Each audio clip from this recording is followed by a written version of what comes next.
Vadiwa vateereri, tinokugamuchirai zvekare kune chimwe chirongwa pano paZim Facebook Secrets and Confessions, apo patinokupakurirai masecrets nemaconfessions. Chekutanga ndinoda kungotenda kune vose avo vanoti kana vateerera mavideos vobva vauya kuinbox kwangu vobva vandipa miono yavo uyezve nemaadvices ekuti ndingakwanise kuforwarda kuna haidi anenge atitumira confession. Regai tibva tapinda mumasecrets edu emuzuva ranhasi.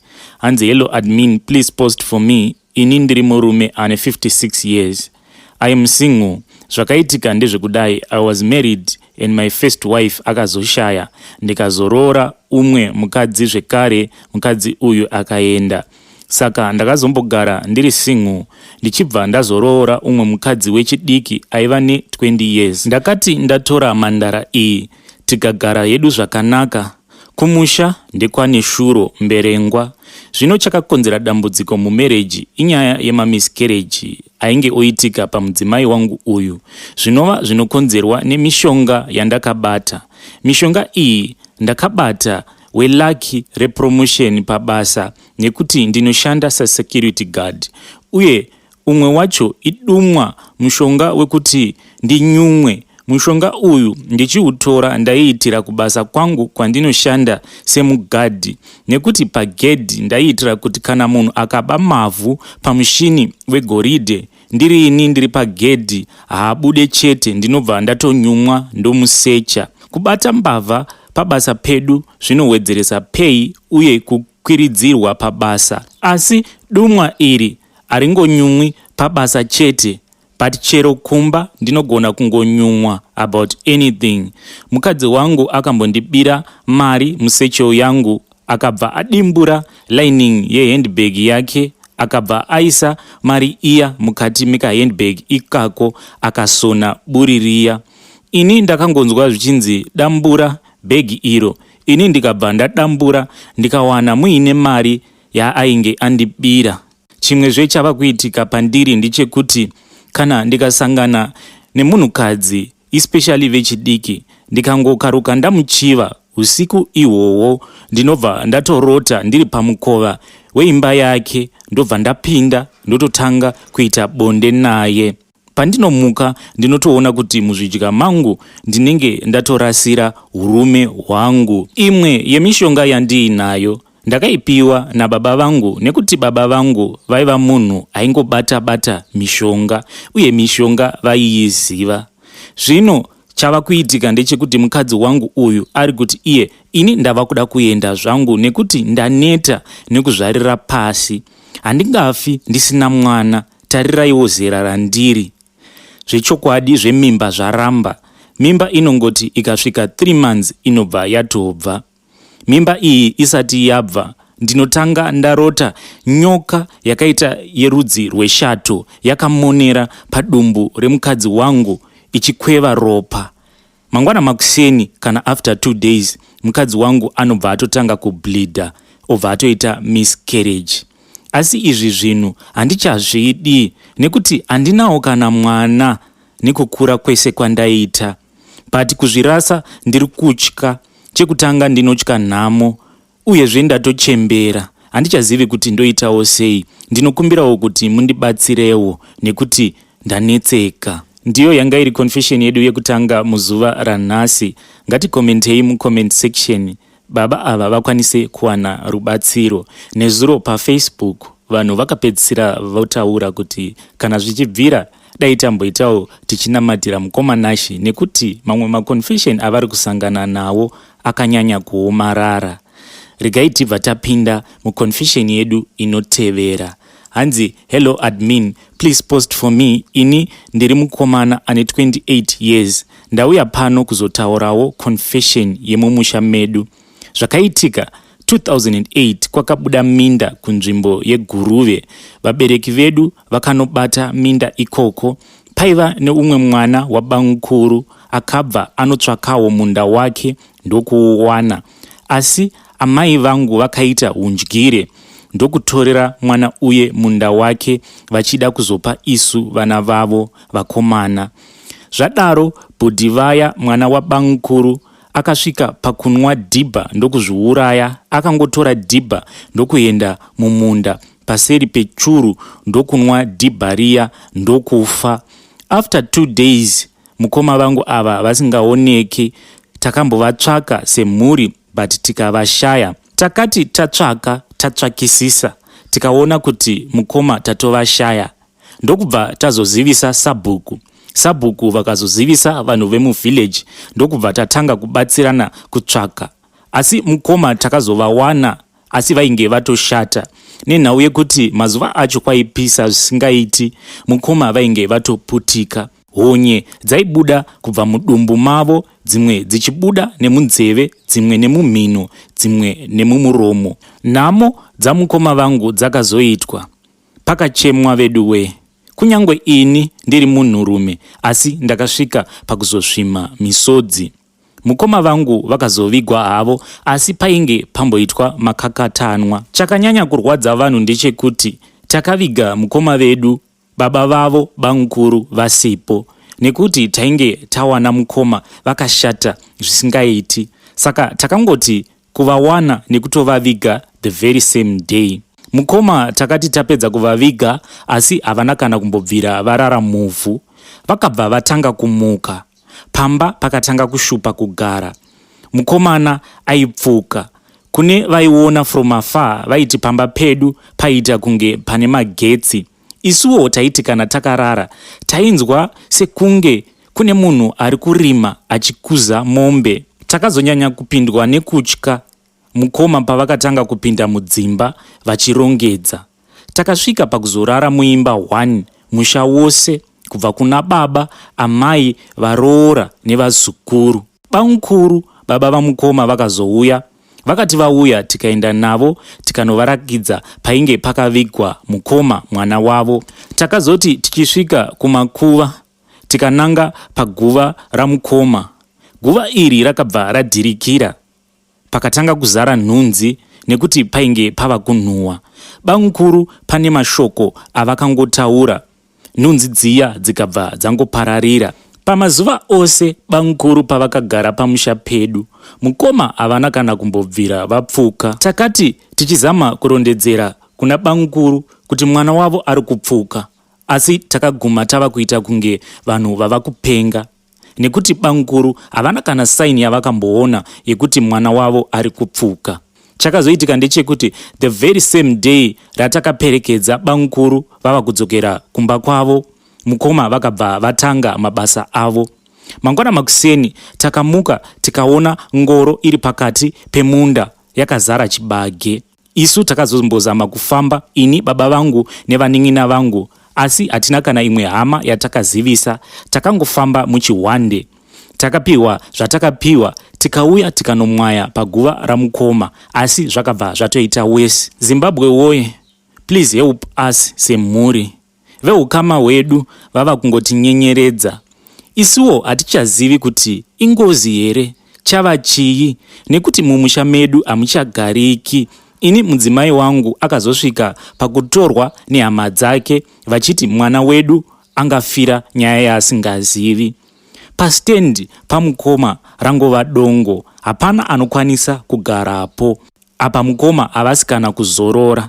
Tatambudzika, tinokumbirawo help neminamato yenyu. Confession yedu inotevera, kana muchiiteerera pane vanyarikani, tinokumbira kuti mumbodzora volume.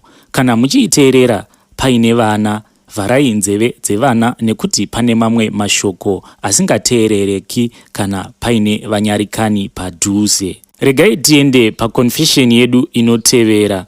Hanzi, hello, please hide me. I am a man aged 35. Ndinogara muno muZimbabwe, kuHarare. Tinorarama upenyu huri pakati nepakati. Hatishaye zvedu. I got married 2013. Mudzimai wangu ndainge ndichimuda. Takaita mwana mukomana muna 2014 October. Zvisinei mwana uyu haana kurarama. In 2 weeks akabva ashaya, so pakabva paita kusawirirana. Tikasiyana that same year 2014 wacho. Then late 2015 tikabva tadzokerana. I love my wife and we both go to church and God blessed us nemwana mukomana muna 2016. Mwana uyu ava kuita grade 1. We are happily married. Kana pari pakushanda ndinozama nepandinogona napo kuti mhuri yangu itaridzike pane vamwe. Last year takaitirwa nyasha, tikatenga kamota kedu. We were trying to upgrade ourselves. Munongoziva kana mese makakurira kumusha apa medhemu vangu inherera. Saka unenge uchitozama kuti asafunga nhamo dzaakaona achikura. Ende ini handina kumbobvira ndamuchita mukadzi wangu uyu kubva zvatakaroorana. Handina kumboita dambudziko naye panyaya dzemujolo. I trusted her only to be disappointed last week. Ndakunzwa sawira weshamwari akadhakwa. Hanzi konai mukadzi wako, hanzi Nadhuve, not his real name, asimba magaro kusvika uko. Hama ndakapererwa. Ndakasvika kumba ndikaudza madam, vakatanga kuvava zvisingaite. Ndokubva vafonera Dhuve wacho, not his real name. Iye akabva ati haazvizivi. Apa ndaiona hangu kuti reaction yamadam yainge yekunyepa-nyepa. Then Dhuve uyu ndokubva afona akati, mukoma, I am sorry, handina kumbobvira ndataura zvakadaro, but honestly ndakaita stress kuti why zvambotaurika kudaro. Then fast forward kuswera zuro, I fooled my wife. Ndikabva ndati, nai mai mwana, ko ingawani Dhuve akati munodanana wani. So ndakabva ndatanga kuita hasha dzenhema. Ndikabva ndati, iye zvino pack your things urove pasi. Madam vangu vakabva vati, murume wangu, I am sorry. Nadhuve takadanana patakasiyana paya muna 2014. Mukadzi wangu akabva ati, patakadzokerana handina kana kuzomboonana naDhuve ini. Dhuve wacho akabva aroora. Ini ndikabva ndadzoka kwauri iwe murume wangu. Zvikabva zvanzi Dhuve uyu akambozama kunditeera kuti ngatidanane aroora kudero, asi ini ndikaramba. But mind you, medhemu havana kutaura kuti ndiri kunyengwa naDhuve pose pacho pavaiti Dhuve akazombozama kuti vadanane zvekare. I used to love my wife so much, but I am heartbroken because ndiri kumubvunza kuti ko wakadii kundiudza kuti shamwari yangu iri kundipfimba ipapo paaikunetsa. Asi mukadzi wangu akashaya mhinduro. Ini ndakazoenda ndikanoudza tete, but chinondirwadza ndechekuti at one point Dhuve uyu sawira wangu ndaitomutuma kumba kwangu. Zvino vedare pakadai ndoitawo sei? Dai ndakazviziva kuti patakasiyana akadanana neshamwari yangu, ndingadai ndisina kumbogara ndadzokerana naye. Handichazivi kuti ndoita sei. Ndogara here nemudzimai wangu kana kuti ndongosiya marriage yacho? Please help me. Vadiwa vateereri, ngatibatsiranei mucomment section tiwane kubatsira hama yedu iyi. Pari zvino our counselor vakawirwa nedambudziko. Mumhuri mavo makaita rufu, saka vari kunhamo, but as soon as he comes back I will refer this man to our counselor. Regai tibva tapinda muconfession yedu inotevera. Nyaya yedu inotevera yakamira sekudai. Hanzi hello admin, ini ndapinda mustress iro gore ranga rangopera zvakanaka kudai. Ini ndinoshanda ndichiita zvekuvaka, saka pari zvino handiko kumba. Ndaisirwa message pa-app zvichinzi mukadzi wangu abatwa aine murume wemunhu mumba mangu. Ndatotumirwa video racho. Pavideo iri anga achirohwa nevamwe vakadzi vemulocation. Ndinokumbira rubatsiro nemazano. Ini kubva zvandakapinda muwanano iyi dzatova 5 years now, asi handina kumbobvira ndanyenga umwezve mukadzi. Shungu dzangu dzaiva dzekuti kana tikashanda todzokera hedu kuZimbabwe totsvaka zvekuita, asi ndazosvika pakupererwa. Ndiudzeiwo zano rekuti mukadzi uyu ndomubvunza sei, nekuti chiri kuita kuti ndisamubvunza. Ndinotya kuti ndikangomubvunza kana kuti akaziva kuti arohwa achiroverwa murume wemunhu waabatwa naye, anokwanisa kuzotiza nemari yatanga tiri kuchengetera mukadhi. Saka kadhi iri ndakangomusira hangu nekuti ndaimuvimba zvisingaiti. Akazotiza nekadhi iri veduwe ndingarwadziwa, nekuti mukadhi umu mune about 35,000 rands yatanga takachengeta kuti kana zvejoni zvikapera toenda hedu kuZimbabwe tonotanga katakshop kedu. Ndinotya kuti mukadzi uyu akagara atiza nemari iyi zveshuwa ndingazviuraya. kwandiri kuno handina kana senti rekuti ndikasike ndadzokera kumba. Please help me. Handizive kuti ndoitawo sei kana chitina chaicho hachisi kubatika kuti nditange kuvaka. Ndiyo imwe confession yatanga tiinayo veduwe. Maconfession acho abva angotevedzana. Kochiko chiri kumboitika pavanhukadzi? Hanzi mazuva ano tava kungoti vanhukadzi ipwere, vanhurume ngatinamatire dzimba dzedu. Regai tiende panyaya yedu inotevera.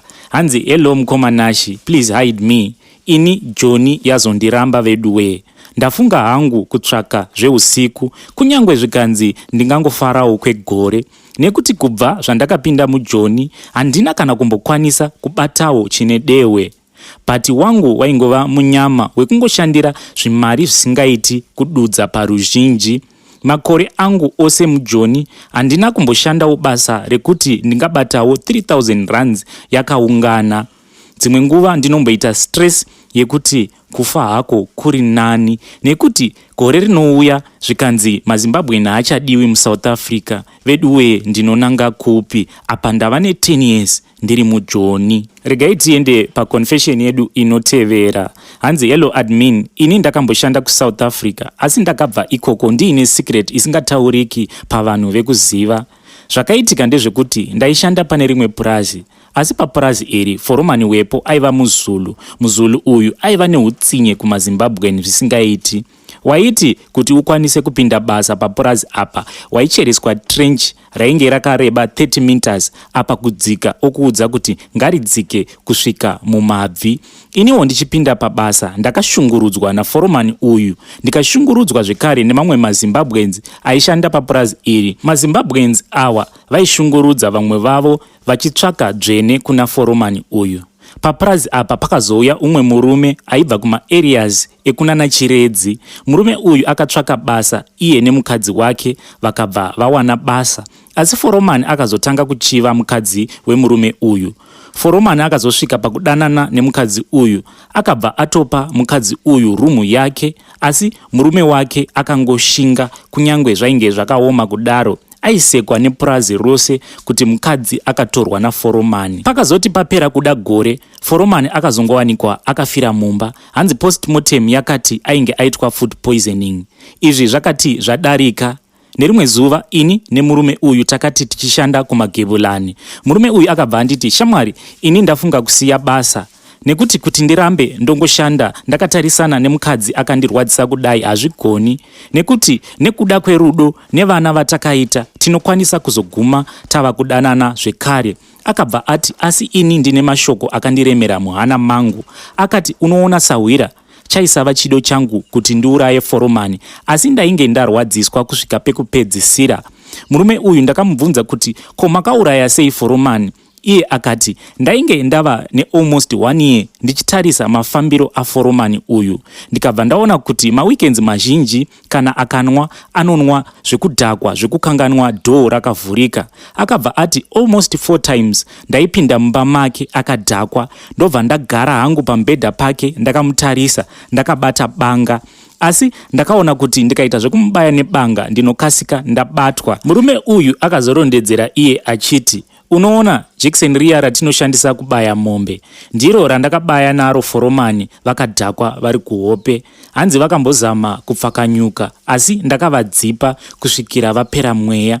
Ini pandakaudzwa mashoko awa kusvikira muzuva ranhasi handina zororo mumwoyo mangu. Kunyangwe hapo papera 9 years asi face yaForomani ava vekuurayiwa haidi kubuda mupfungwa dzangu.